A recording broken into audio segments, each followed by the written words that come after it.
Guys, this is the video. I will show you how to add text with number or number with text.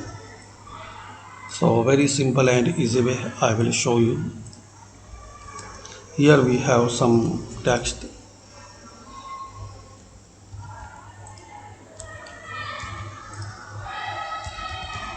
Here we have the number.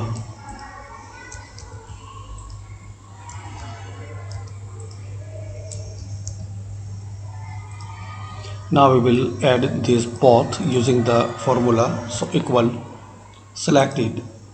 Now and then select this B cell, then press enter. So we have both.